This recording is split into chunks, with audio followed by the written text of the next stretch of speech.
And I think one of the key things here is that we talked about was, age, stage, or generation. So how does it feel when you start your career? How does it compare to today? And a lot of us came up with the assumption or the idea that, and the research shows it too, is it more of a stage or a life stage?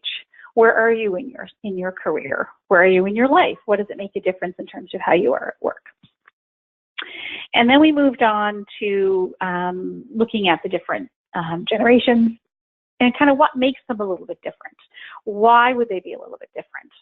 And so I guess what we want to start out with this morning is really around where are the challenges and where are the opportunities, okay?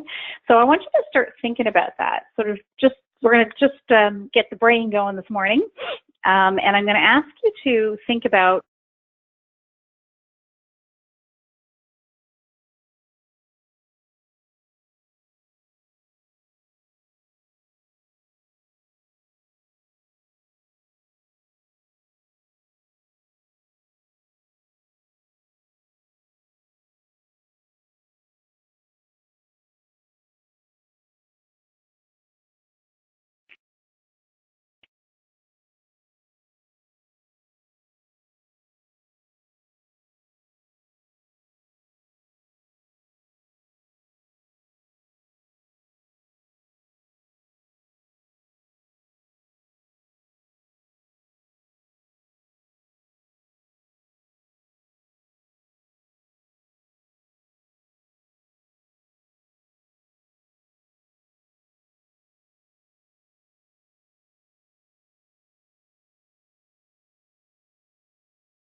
Okay, if anyone can hear me, please let me know.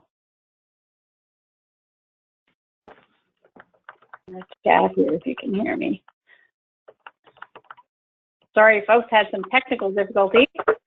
All right, I can hear you typing away, so that's great. I know you're there, so thank you for that. Huge apologies. I'm having some technical difficulties. I'm off site, so technical difficulties. Anyway, let's get back to generational opportunities.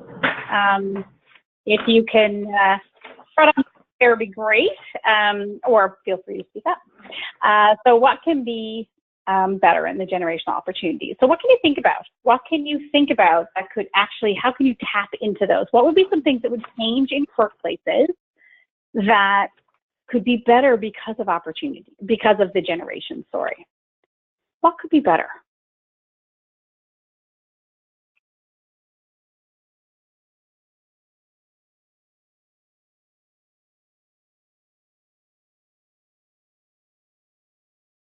What could be better? I'll give you a couple of hints in a minute if you get stuck.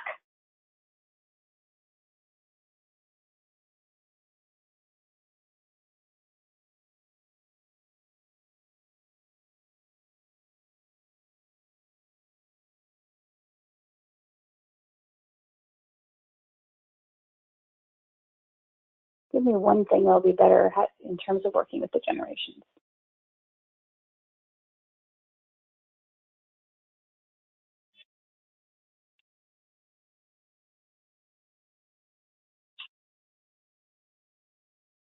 All right, I guess people are stuck this morning. Let's try. I have some hints here, some areas of consideration.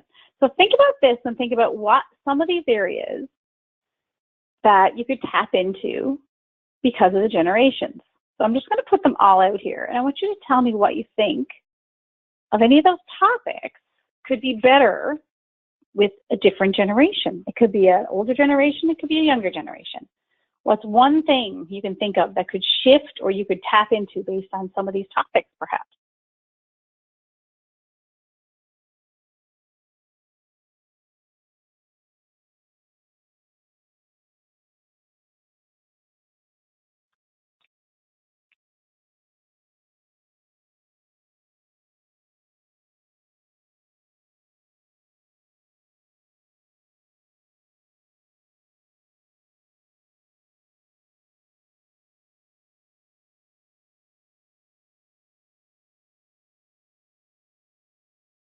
Okay, folks, somebody send it along. I'm double checking my chat because I had some technical difficulties, but I don't see anybody offering anything. Somebody send me something you can think of in terms of what you could tap into with the younger generation.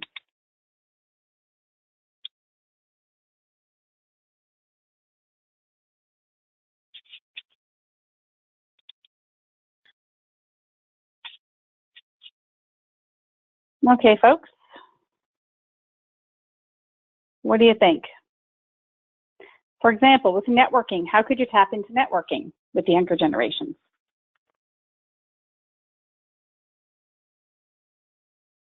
What could that look like?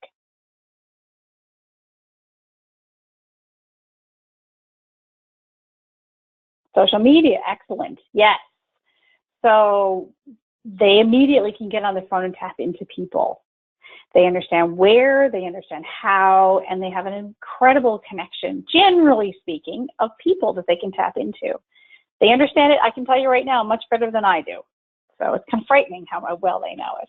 So again, start thinking like that now. I know it's Monday morning, but start thinking about what else you could do there. See if someone else can send me something. I'll just talk through a few as well. So, you know, in terms of goal setting, believe it or not, you know, we're talking about the younger generation as well. They love goal setting. They love having immediate. So one of the good things about them in terms of their ability to take advantage of computers and technology and everything else, they love instant responses. They love setting goals and tackling them and having very quick feedback, as an example. In terms of change, they're actually generally quite savvy with change, generally because their world changes all the time, much quicker than it did certainly in my generation. And we'll talk a little bit more about work-life balance in a minute. In terms of communication, they communicate differently. So again, in terms of tapping into the person to person, maybe some of the older generations need to sort of say, hold on now, let's not do everything on social media, let's not do everything on computers. Let's see how we can actually have better meetings, right? In-person meetings, or the significance of working in person. So hours of work, there actually ties into the work-life balance perspectives that the newer generations have. So how to actually look at that? Planning and research, they are savvy with technology. They can get information. They have great networks. So how can that actually help with your research on out-of-the-box thinking, right? Their world is different. They're not maybe as stuck in their ways as some of us. So that's in terms of the younger generation. So just start thinking about those things. Start thinking about what you can actually tap into to tap into all the generations. And this doesn't mean it's all better for the younger generations. We, as in the older generations, also have to balance it out. Recruitment and retention, I love that one. So they are very connected. They're very good about giving feedback and telling you what's going wrong if you ask them. So recruiting, if they know a lot of people, they're great at social media, how can they help you as well? So just think about those. I bet you there's one thing right now that you can think of that you would love to do a little differently and take advantage of with those teams, those younger teams or older teams for that matter. All right, so in terms of some best practices. So here, I'm just going to go through these. I have a lot of slides and I got behind, so I might skip through a few slides, which is fine as long as you get what you need today. Ask the questions, know your team.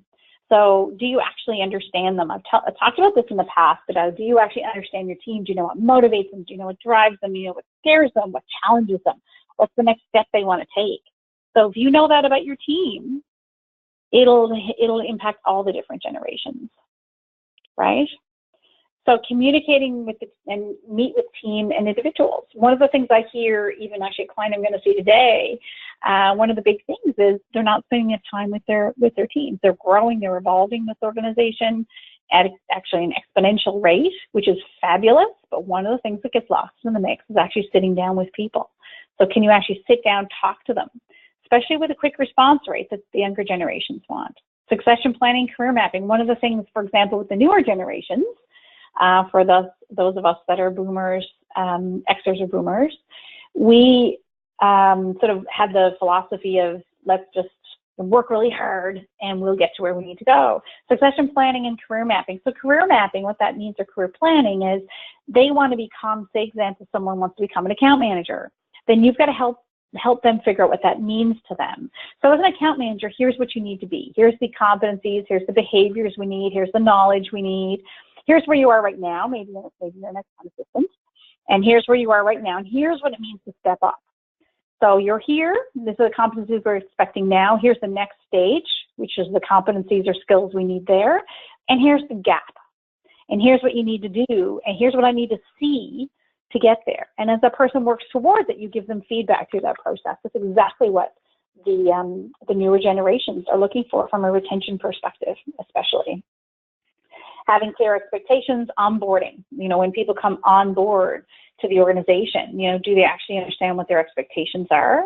And I mentioned providing feedback. This is an interesting one, actually. I don't know if anyone on the call is very senior, but if not, you can certainly mention it to maybe the owner or some of the senior folks. Reverse or reciprocal mentoring. Don't know if anybody knows that. If you do or if you've seen it, let me know. It's actually when someone from a younger generation or a younger person will actually mentor the senior person who is often an older generation or just older. So essentially what it means is, say I'm going to be 49 shortly, so I'm 49, and if I get someone who's 24 or 26 that actually mentors me, it helps understand, so what does it feel like? So maybe it's someone at the lowest level of the organization I'm in and on the top level.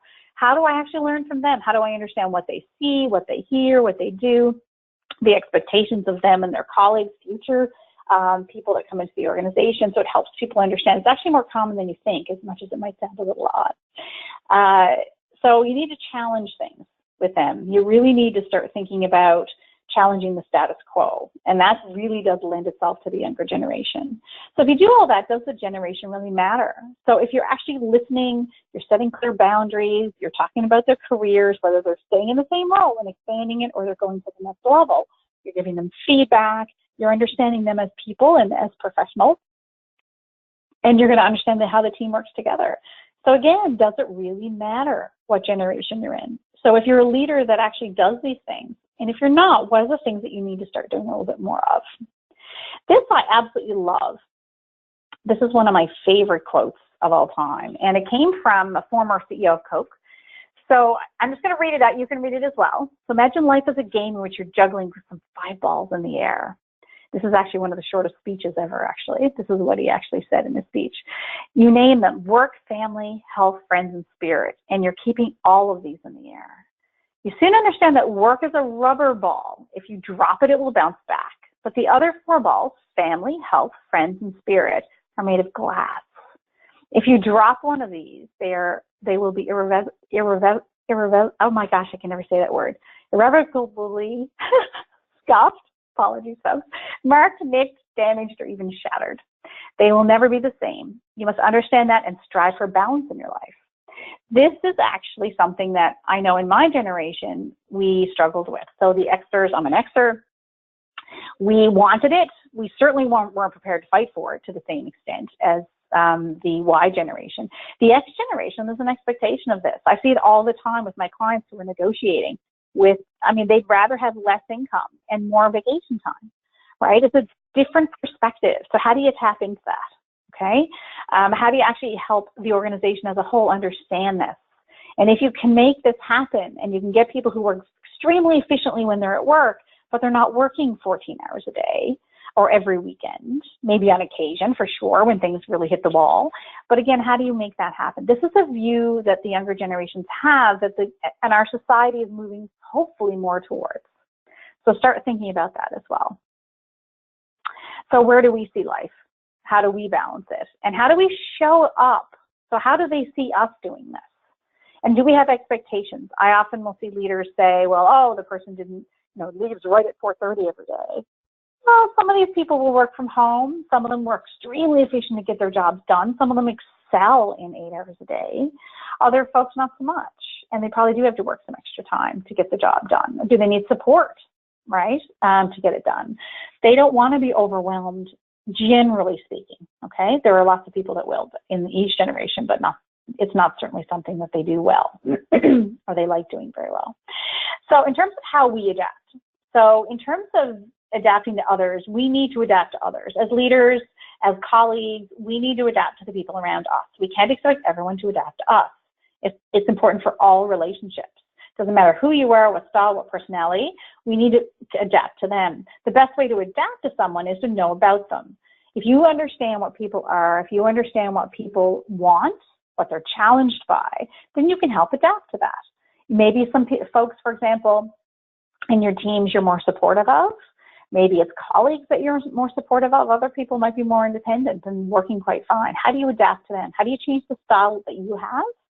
How do you change the expectations that you have, right? Because sometimes our expectations are not achievable. Sometimes we have very high expectations that don't make sense. So in terms of some assumptions to kind of look at, the values, the things that we value off will come from things that we grew up with, right? So that's where the generations really got the legs underneath them years ago, and that still holds true, even though a lot of it may be stage of life, okay? But there are some components of things that we grew up with and we can relate to with others. And everyone's unique, and they have differences and affects how they identify sometimes with their generation. Having generational diversity. So remember that slide I just had? We're trying to get us to think about how you tap into these different generations. Every single generation is no different than individual personalities, individual styles is valuable. So how do you tap into that a bit more?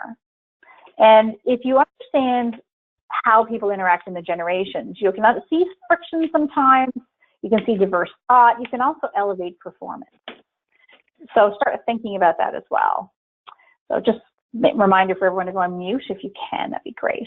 So now, reducing bias. We all have biases as generations, every single one of us. And for those folks that couldn't make the call today, I can bet you they do too. So you might have seen me do this before, put this up before, challenge your assumptions. What are the assumptions you're making about different generations? What are the assumptions you're making about people in your team? Think about someone right now in your team, whether you're the leader of the team or they're a colleague. What assumptions are you making about them? Maybe it's because of the generation they're in, you're making assumptions about them. Okay, so start thinking about that.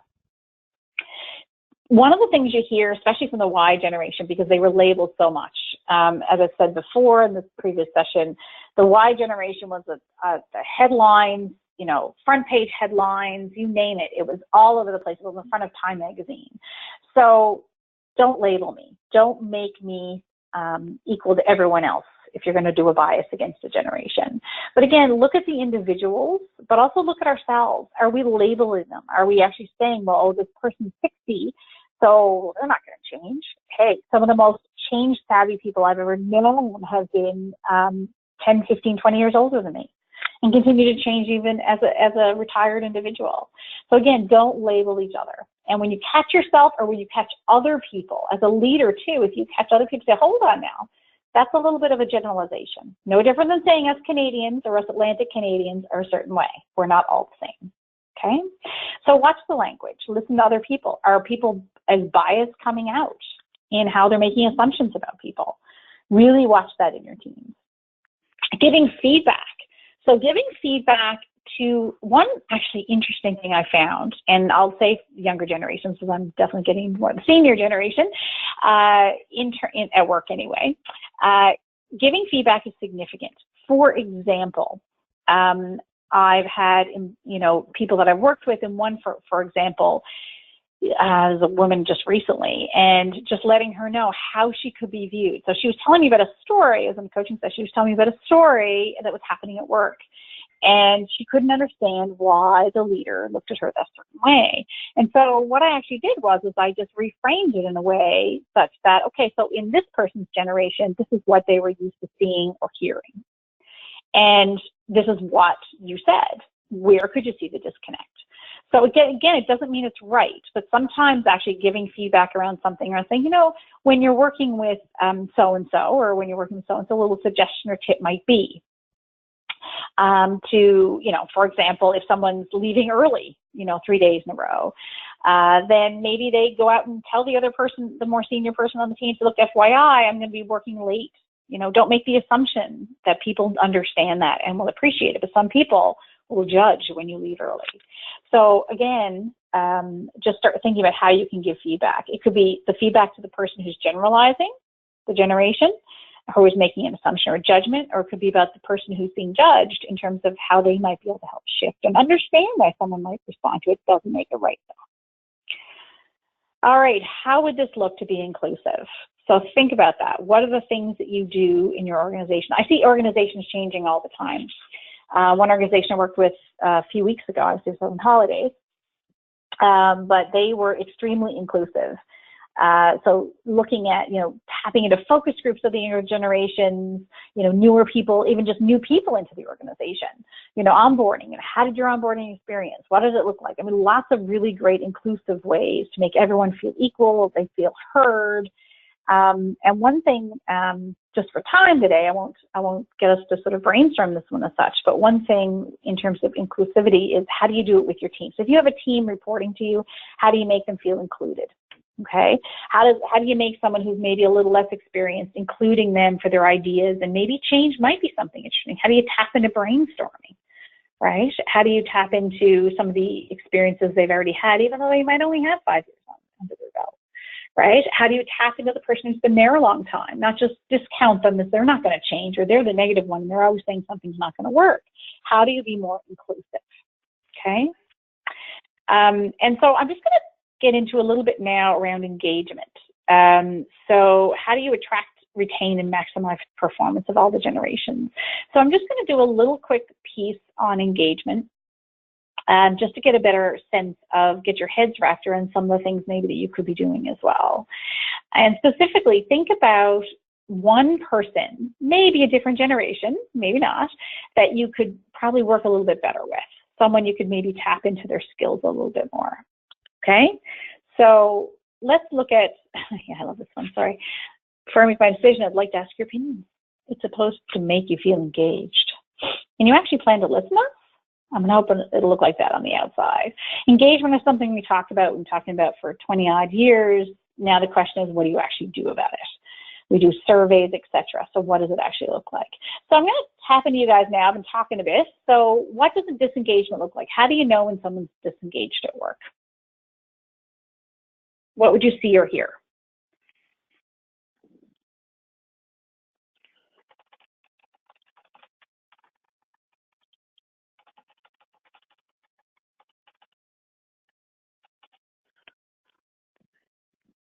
Yes, definitely. Production level definitely goes down.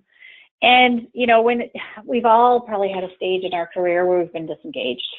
You don't want to get up in the morning. I think I mentioned you guys before, you hug your pillow.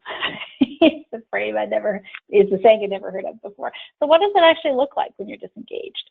So some of the things you see, you absolutely see the production level go down. What do you see for you and what do you see for the team? Does everyone's go down because a few people are maybe pulling them down? What does it actually look like? Some of the things I see, when I go into workspaces or teams where things are just off the rails a little bit, you can, and this is just a couple, and lots of other things I see as well. One thing I do notice actually is, which is some of you may relate to in the span of your career anyways, gossip, people talking behind other people's backs. The trust level has really declined, so people aren't really engaging in terms of asking questions, or they're just kind of giving up on things. And they're complaining, their enthusiasm's gone, very distracted, and they're not the person maybe to put up their hand. And sometimes you notice that most when your top people is disengaged, because all of a sudden they're not speaking as much, they're not offering suggestions, they're not willing to take on something new. So it's not all one generation. But having said that, do you notice that the different generations are a little bit different in how they show up? Who knows, right? Have a look in your organization. In terms of organizations themselves, you see, I'll just put this out. These are some things that that I see in as sort of, one of the first things I ask, how's the turnover, right? People are having trouble with turnover. Often the reason why I'm brought in is like, things aren't great. We did our engagement survey and here's what it is, or I go in and help them do it. You've got, HR issues. The managers are like, oh my God, I've got so many issues. I've got issues with this person and that person. I got managers coming to me. It's exhausting spending time on the people issues, right? Lack of teamwork, and just how Beverly mentioned in terms of performance, the production decreases. You've got lack of innovation, creativity. People aren't thanking each other, recognizing each other. And we've all been there, whether you're a team in an organization that's felt a bit of this, or you're in an organization that has felt this.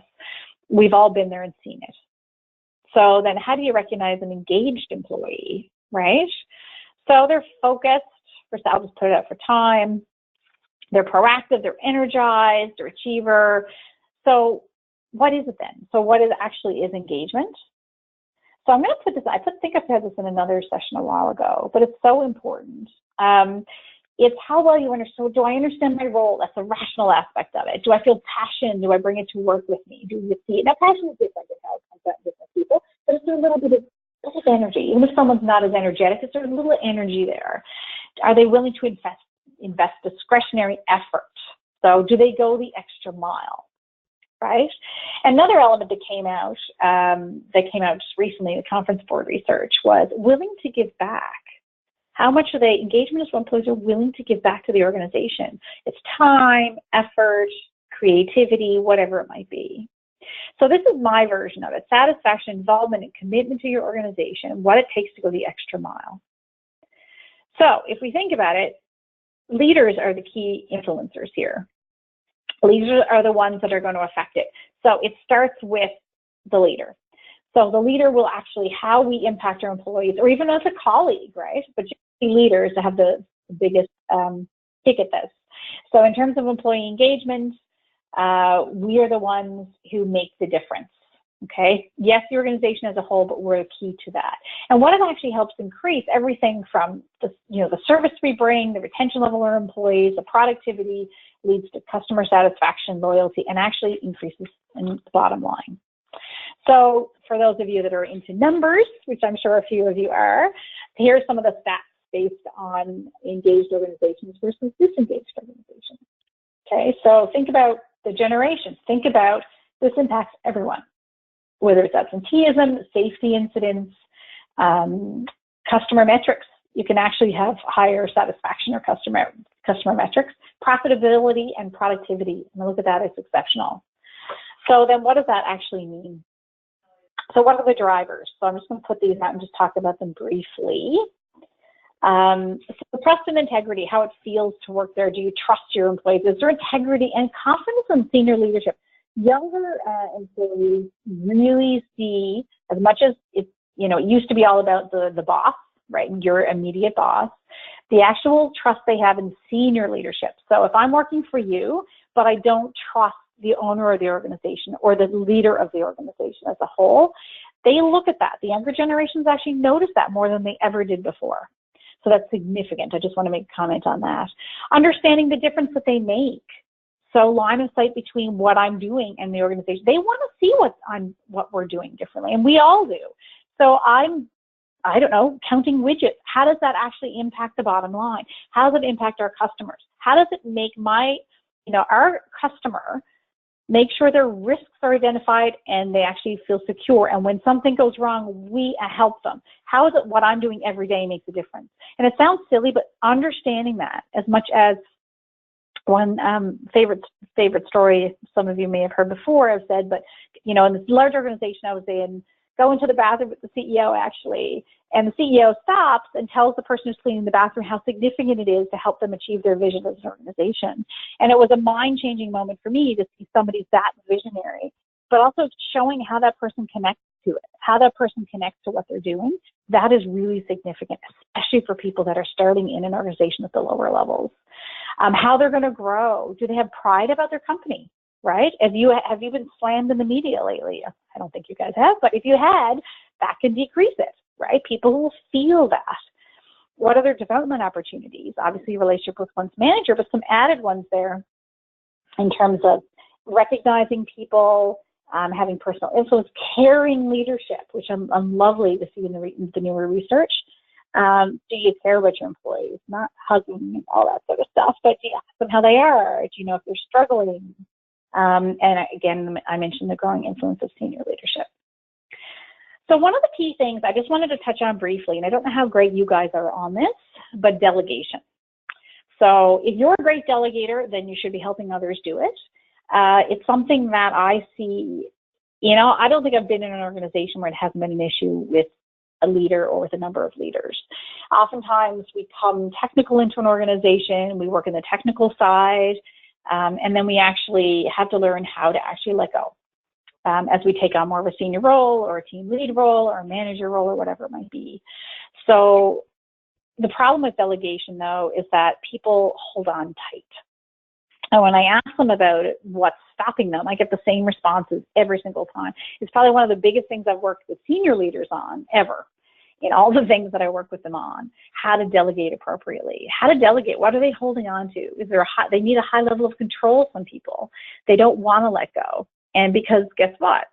They're going to say things like, the common answers, which I'm sure are probably going through some of your minds, whether you're not being delegated to or you're the one holding control. Oh, it can't be done the way I want it done.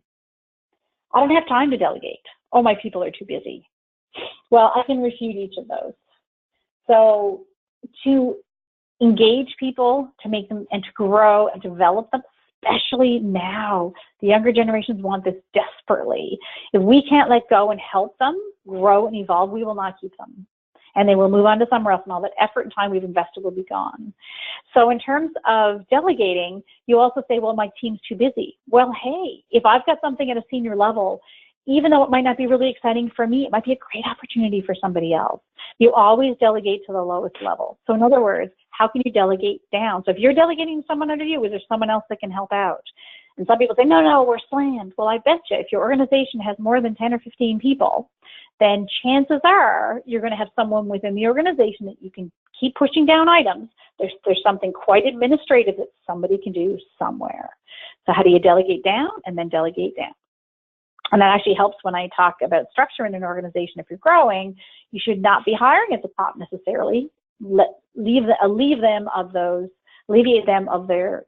things that they're doing that they shouldn't be doing, push down and hire at those lower levels. That actually can save money. So in other words, delegating. If I go to a team and say, and this has been happened many times, and I say, how's it going? I know you're really busy. What do you want? And they'll often say, I'm not getting new things. I know we're really busy, but I want to take on, I want to grow, I want to evolve. But they won't send me anything because I'm too busy. So again, start thinking about that. If it's something personal that is not being done in 100% exactly how you want it, well, guess what? Maybe, just maybe, it can be done a different way, or maybe you can help them do it the way you want it. Okay? So a couple of things to think about. I just want to toss that out, just a very quick nugget on delegation. So is there someone else, if you think about it? So I often do an exercise, which we don't have time to today, but I want you to think about. If you wrote down all the things that you do, not every single detail, but all the key components of things that you do. It could be the reports or whatever it might be that you're doing. Are there things that someone else can do? A lot of times we hang on to them as it's easier for us to do. Sometimes we like it too. Sometimes it's the things we like to do the most we probably shouldn't be doing, but we still like to do it, so we hang on to it. So is there someone else other that can actually do it, or is it something I have to do? If it's around performance reviews, I can't obviously delegate as much as some people would like to do your performance reviews. So what is it that they can do? Is it an opportunity for someone to grow? Is it collecting garbage around the office? Yeah, maybe not an opportunity to grow. But again, is there something there that may not be really cool and wild for you, but could be a skill that someone else could take on, and maybe give them some exposure as well to the senior space. Maybe it's a report that heads up the chain, and they can have a say in that. Is it something that recurs? Delegation takes time. So if you've got someone new in your team, if you've got some younger generations on your team, is it something that they can take on over time? So in other words, if this report's a quarterly report, I'm just using reports as an example, then is it something that they can do? Is it something with a client, on a client file that we do on many different client files that they could learn? So the investment that we give up front is going to pay off in spades moving forward, okay? Do you have enough time to delegate the job effectively? So it takes time to delegate. So, for example, people will say, oh, I'll give it to them, and then they give it back to me and it's not done properly. Well, let's just say it takes 3 weeks to get done. Who's to say if I'm high in control, when I'm working with people like that, I'll say, well, okay, so what is it that would make you feel more comfortable? Well, I don't want to get it back at the end, and it doesn't look how I want it. I got to redo the whole thing, and it's going to be right before the deadline. Okay, so what could you do the first week? Well, a lot of people will say, well, yeah, I could probably have a meeting with them or get them to send me a sample of what they've got done the first week. Or exactly, how do you actually do it in a way that you can actually check progress as you go along, give feedback as you go along? Just have a 15-minute, what questions do you have? What are you confused by? Because the people who get delegated to often say, well, I don't know, they just told me to do this, I have no idea how to do it. So sometimes it's how we delegate, and it's also the time we have for check-ins, questions, all that sort of thing. And maybe it's a colleague of yours that's around if you're traveling. They can be that check-in for them. And is it something that you should delegate? Is it something confidential you can't? Is it critical for long-term success? Then you're the one who really should be doing it. I'm also going to help a little bit, just sort of getting people to start thinking about delegation, because this is one of the things that will hold back the younger generations. Anyone who wants to grow from an engagement perspective, this is some of the things you need to think about. All right. I'm going to whip through a few slides here. Employee and career development. We've talked a little bit about this already, so I won't get into it too much. But again, how do you actually sit down with people, dedicate the time? Could you be a mentor? But it takes time to be a mentor. The one thing about mentoring as well, I mentioned, how could a young person mentor maybe a more senior, older person as an example. With mentoring, I ran a national mentorship program, and one thing is often works better is if you're not even in the same area. Depends on what they need to be mentored on. Is it technical skills, or is it just how do I work in this side of the business? Does it have to be somebody in that side of the business, or can it be someone different? Is it more how do I work with clients, or is it how do I become a leader? If your organization's large enough, you can have mentors from all different areas and all different facets mentoring them. There has to be, obviously, some level of confidentiality there as well, so they feel comfortable speaking. How do you give feedback regularly? Probably one of the biggest pieces that I see is how do you actually tell them where they are, they understand what their plan is. This time next year, I'd love to be able to get up to this role. Maybe the role is not going to be available. How do you still engage them? How do you give them feedback? How do you come up with something creative that they could do differently? A lot of people will say, well, our organization's pretty flat. There's just really nowhere to go. Well, I can tell you, they can go laterally. They can go up. They can go down. We've talked about this before. So how do you actually figure that out? How do you actually drive creative thought and initiative? How do you ask them questions and draw on their skills? Okay. All right, last piece here around teams. Working with teams comes down to suspending judgment, empathizing, trying to play to people's strengths, not just their gaps, trying to fix them, and enriching people by adding to their natural talents. All those generations that we want to tap into, some of them, yes, we're generalizing, are going to have more natural talents in certain areas. Okay, so how do you tap into those? And individually and also generationally, how do you tap into those? And you've seen this before, right? So how do I adapt? How do I treat others as they want to be treated? How do I adapt as an organization? What are the things as an organization that we need to look at? I've seen more and more adapting to from a recruiting perspective and retention perspective. So the policies that you have as organizations. Do you have flex time? Do you have compressed work weeks? What is it that you do to offer a different environment? As an insurance industry, I've worked in the insurance industry. It's pretty stable. You work your X number of hours, of course, extra hours as well, in those busy times. But again, how do you become a little bit, spread your wings a little bit, be a little bit flexible in things to create an environment that people want to come into, right? I can tell you right now, when I talk to the younger generations, that's what they want. I've seen everything from oil patch to very structured banking actually come up with very different ways in terms of being more flexible. What can you offer that can create an environment that they feel like they want to be in? All right, so for the last couple, I just want you to start thinking about, in terms of the generations, I know I've been talking a lot today and apologize, but I want you to start thinking about somebody within your organization could even be a client for that matter, that is of a different generation, that's a little bit different than you. Okay, and I just want you to take a minute and think about that person, everything we've talked about, and I'm sure other things that are going through your mind as well. So who's somebody you need to work better with? So when you think about them, right, then you're going to probably have some assumptions about them. How do you reconsider those assumptions? There's probably a little bias there, especially if you're not getting along extremely well. What is some of the sources of the stress and the tension? Is it you or is it them? What can you do? What's within your control? How can you shift the relationship? So in other words, what do you think it needs to improve? Like what needs to shift? Again, and what do you control there? Is it you? Is it them? Again, I go back to that. And then what can you do to develop the relationship? So it could be a younger person that's not engaged. It could be a colleague. It could be someone, even just someone within a different part of the organization. It could be from a different support service, as an example. So what is it that you can do? I want you to take a minute and think about that. I'll just stop for just 1 minute before we clue up. I just want you to think about one or two things you can start either shifting your perspective on or come up with one thing that you're going to do differently for them.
All right, I'm going to leave you pretty much with that.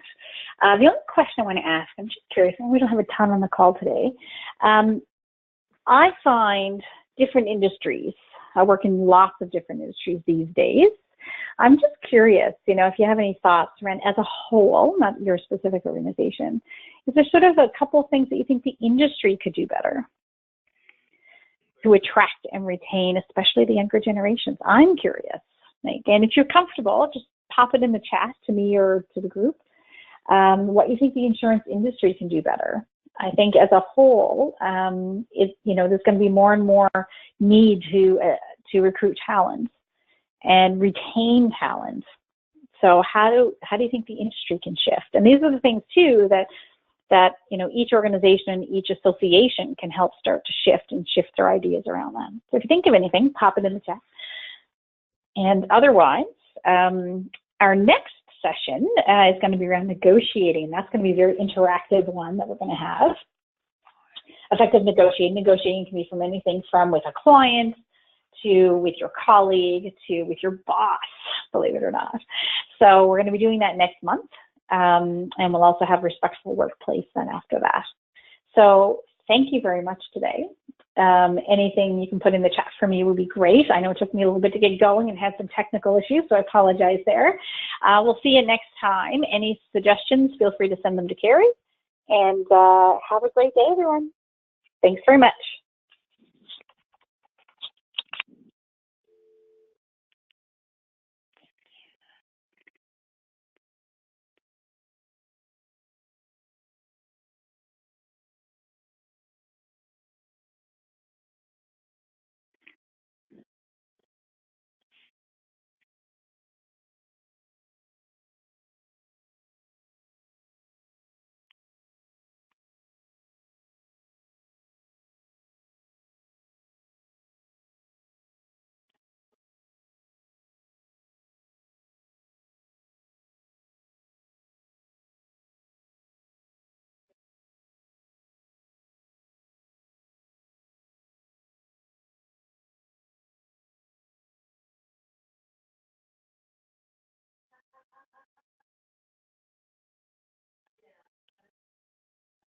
innovate.